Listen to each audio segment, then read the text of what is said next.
alongside the most powerful actresses in Hollywood in the film for colored girls, and co-star Janet Jackson proves she's just as powerful in front of the camera as she is in front of the microphone. Take a look. You're saying a lot without saying nothing at all.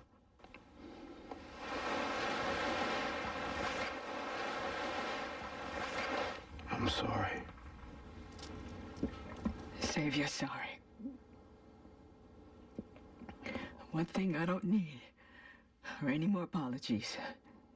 You know, you were always being inconsistent, beating my heart to death talking about you're sorry. You know what, I'm gonna put a sign on the door. Better yet, I'm gonna leave a voicemail, a message on my voicemail. If you call to say you're sorry, then call somebody else. I got sorry, greet me at the front door. Please welcome back Janet Jackson.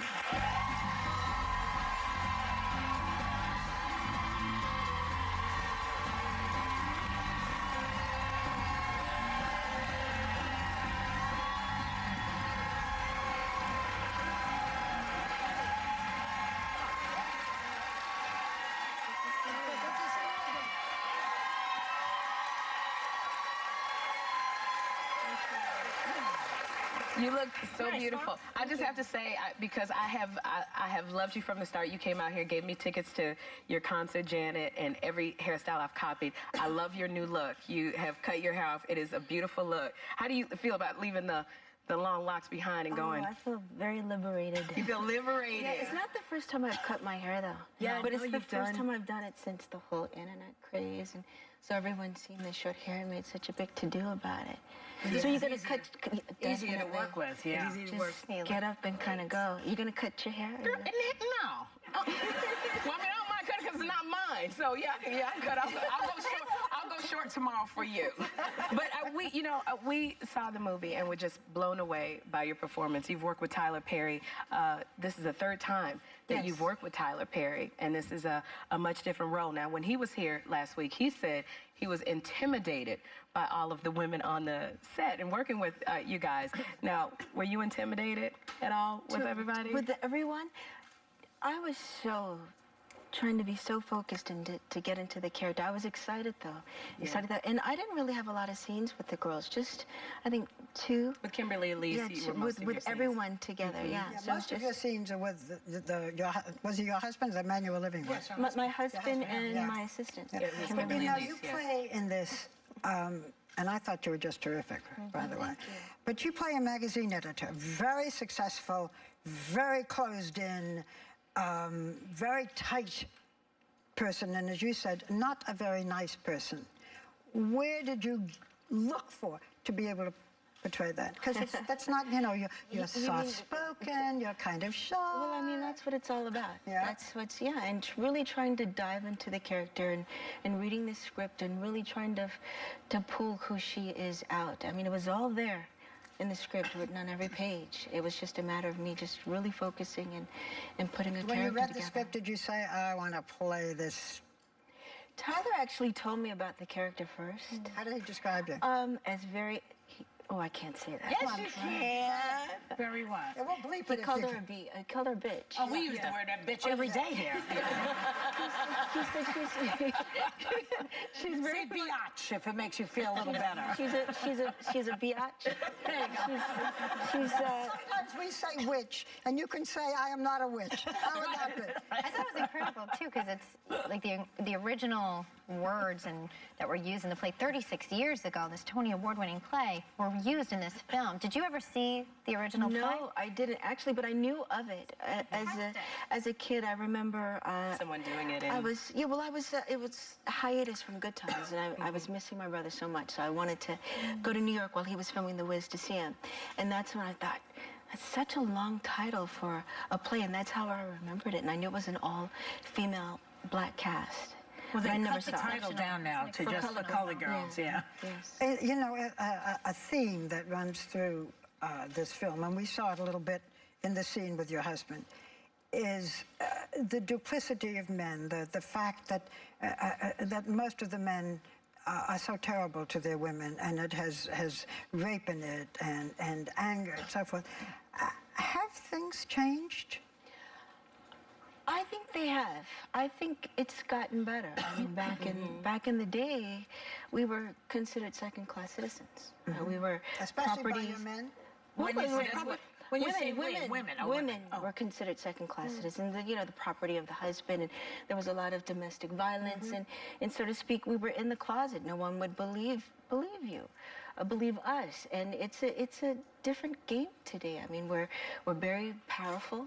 We're the heads of companies where we own the companies, we run them, and you know, now we have a voice, and we're not staying in the closet the way we used to. So I think it's changed. The laws have changed too. No, but I think it seems more prevalent because there are more women coming out. But I think, in actuality, I mean, now they're listening, and we're getting the help that we've always should have been afforded. This was a movie to watch so many black women have, you know, usually you see black women in supporting roles as the best friend or the wife or, you know, a judge. But to see a movie where it was so many phenomenal black women having such wonderful, the storylines and something to sink their teeth into was what I sat there and went, I was so proud of all of you guys.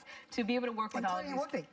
Absolutely, and Whoopi included. We are going to have Loretta Devine is coming on later. You had Anika Noni Rose, Tessa Thompson, Thandi Newton, Felicia Rashad, Kimberly Elise, Kerry Washington.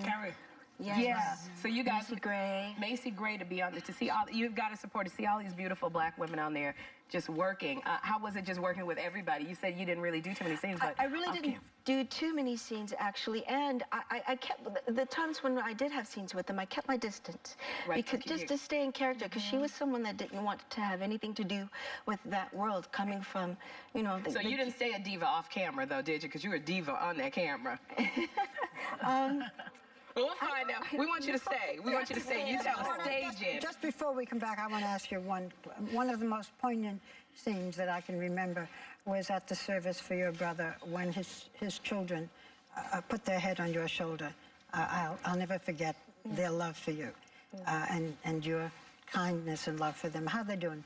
All of my nieces and nephews are doing very well. Thank you. Thank you for asking. Including Michael's children. Yeah, all of them, yes. Well, that's nice to hear. So you're going to stay with us, and we're going to come back. She's going to stick around, and we'll be back with her Colored Girls co-star, who's also wonderful, Loretta Devine, and she is.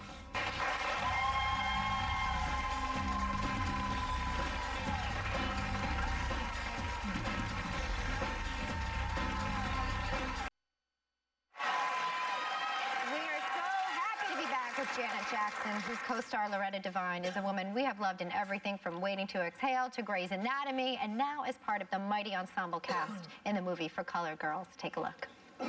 I lived for you.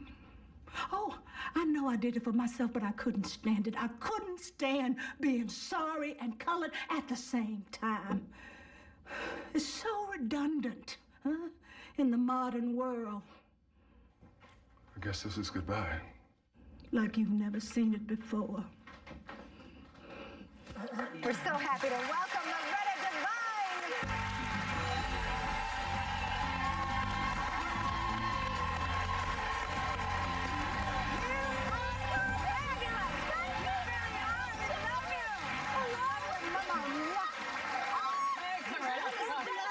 What a pleasure. What a pleasure. Thank you. Gosh, I watch you every day. Well, join in. You get as riled up as we do here, right? Loretta, you play Juanita in this film. I have to say, the two of you have a remarkable, many scenes, but remarkable scene together when you are just head to head, and I love your character.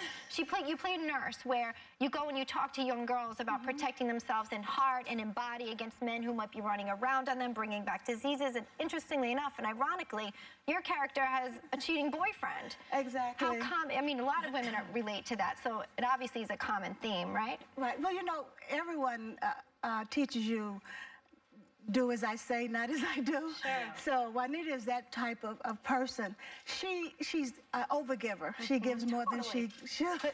And if asked the question if that were me, it may have been me without me knowing it. Because she knows that he's a cheater, and she knows his ex-girlfriend and everything, and she still allows him to come in and out of her life. Because she's in love and she's too lazy to go look for somebody else. You say in this movie. Wait a minute, 30 years ago, you auditioned for this part, didn't you? Yeah, I did. And you got the job in the play. But I was in graduate school and I had to make a choice of whether I was going to stay at Brandeis University or do the play. And I stayed at Brandeis and got my degree. Master's degree. What did you get? You got a master's degree in what? Fine arts and theater arts from Brandeis wonderful. University, yes. So it was just a little delay of that blessing. Yes, you got it to play was. it a little bit. So Now, many years later, yes. This movie is about, it looks at the struggle of a group of women, and then you say that you can relate to your character's struggle because you've had your own struggles. Yes. Can you tell us a little bit about that? Well, I'm from a single-parent home. My mom raised 6 of us on her own, and so everything that we got and did was through her effort and my grandmother's effort. And so I come from a family of women, so sometimes it's very hard. And it's hard to know how to relate to men if you haven't watched a man-woman relationship all your life. You're sort of like doing everything by guessing, sort of. So Is that what you're doing with men now? no, I'm very clear now. Yeah, there you go. That's why we have the movies, Loretta. Yeah, that's So right. you learn everything from the movies. I remember Loretta on a show one time, and they asked about your relationship, and Loretta said, "None ya," and he said, "What?" And she said, "None ya," and it's none your business. I love that.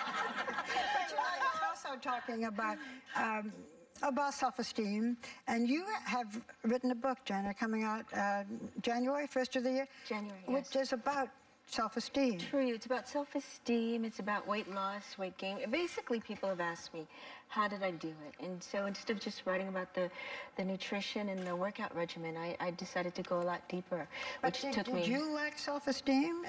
Yeah, As lovely as you Are are? you kidding me? Well, that's very sweet of you. Thank you. But yes, I mean, it all stemmed from my childhood. And I wanted it to appeal to kids, for a child to pick up the book. When did you begin to get it, or do you not have it? I'm sorry? You said, when did you begin When to did you get the self-esteem, or do you not have it? You have it now. No, I still have my moments. I have my moments. We all do. Yeah, I think we all do, here and there. But You know, the thing, Janet, is that people write about your family. They're merciless in many ways, and it's constant. You're always under the microscope. How do you handle all that? you know, we've been in this business for so long, and there's so many tabloid magazines, the blogs, and I just, with my friends, and I don't pay attention, I don't focus, because if you do... You ignore it. Yes, I do. I mean, granted, there are moments when I have rhinoceros skin, but then I'm a very sensitive person at the same time. So it can tend to affect me, so I just completely ignore it. Well, Loretta, too, I mean, over 80 films, TV shows in the business, over 40 years, yet you still, I read somewhere that sometimes you think, I'm never going to work again. Well, I know, because it's a process where you may end up auditioning for something because the director is new and he needs the experience of casting a show. So a lot of people say, God, you still audition after all the things you've done? We've been in auditions together, you and I. We've been in auditions, and a lot of times they don't know what age group they want. They don't know anything except they have to meet you. Also between the actors. Right. But a lot of people don't audition. They don't want to audition anymore. This is something I'm burning to ask you. Oh, God. You play Adele, the wife of Dr. Weber on Grey's Anatomy. You know Adele. Yes. And I've got to know, will Adele be coming back to Grey's Anatomy? Yes. Go! That's what I'm talking about. Okay, now we know what you're going to do. What about you, Janet? More acting roles, more music? I mean, you were on American Idol. Is that going to be something so you... good. Yeah? Oh, thank you. What's your future step? Both. I haven't I given... got that same outfit, girl, with a girdle. So good. You wear that with Spanx, it's all good. I love you for Will you do that again? More music? Yeah, that's great. Definitely, but a lot of people feel that I've given up my music for acting, and they have to realize this was my first passion. This was my first career. Yes. I had a recording contract when I was 14, but I started acting when I was 10. Yeah. So which is your first career, the music? Acting. Midwest. Yes, Remember? and I'm just really living out a dream that I've had for I never really wanted to be in music. I'm not complaining because it's been very good to me, but I did it because my father wanted me to. Yeah. So I'm really finally getting to do something that not that I didn't want to do music, because eventually I said, okay, I'm going to take a stab at it and really go for it, and that's when I finally did the Control album. But I'll do both. Good. That is good news for us. Well, there's certainly passion here on this sofa and in this film. This is one of the most moving pieces you will see. Yes. We want to thank both Janet Jackson and Loretta Devine for coming by today for Color Girls. Will be in theaters